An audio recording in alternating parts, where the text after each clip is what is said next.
Today, we are going to be dealing with the Carmelo Anthony case, which involves an incident that occurred on April 2, 2025, during a UIL district track meet. The athletes have been training all season for this specific moment at the district meet, and the dedication they are showing on the track today is truly impressive to witness.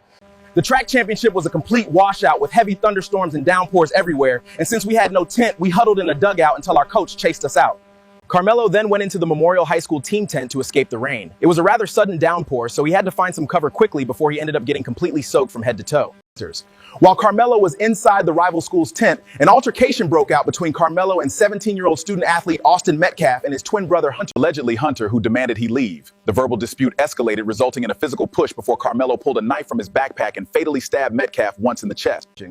In June 2026, a Texas jury convicted Carmelo Anthony of a serious crime, ultimately rejecting the self-defense claim presented. A crucial point for us to emphasize today is that Carmelo did not enter the tent with any planned intent to target or stab Austin Metcalf at that time.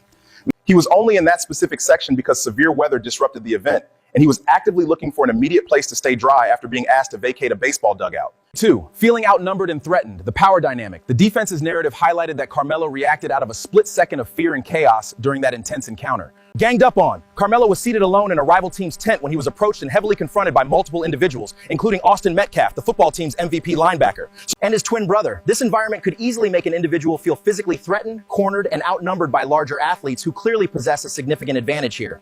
Metcalf was standing up and pushing or shoving Carmelo to force him out of the tent.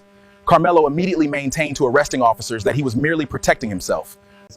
The defense attorney cross-examined the students regarding the significant discrepancies between their initial statements to the police and their later testimony, raising questions about whether the crowd collectively shifted details to protect their peers or paint Carmelo entirely as the aggressor in this ongoing and complex public investigation. We are witnessing poor representation and systemic challenges within this jury selection process, which are deeply concerning given the intense racial and social dynamics present in the case. Metcalf was white. The defense faced a major uphill battle when prosecutors used strikes to eliminate potential black jurors, resulting in a seated jury with 0 black members.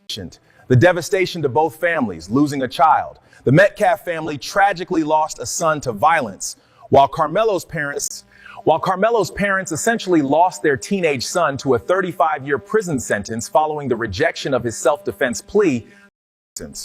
While a public defender was briefly appointed by the court to handle the initial notice of appeal, a high-profile coalition of private civil rights and appellate defense attorneys, led by Russell Wilson II and joined by Gary Bledsoe, Lee Merritt, and others, quickly stepped to take over the appellate case entirely pro bono. Okay, that's it for now on the Carmelo Anthony case. Stay tuned and connected for more on Carmelo. Share and subscribe to my channel, The Counselor, Mr. James Horton, on YouTube.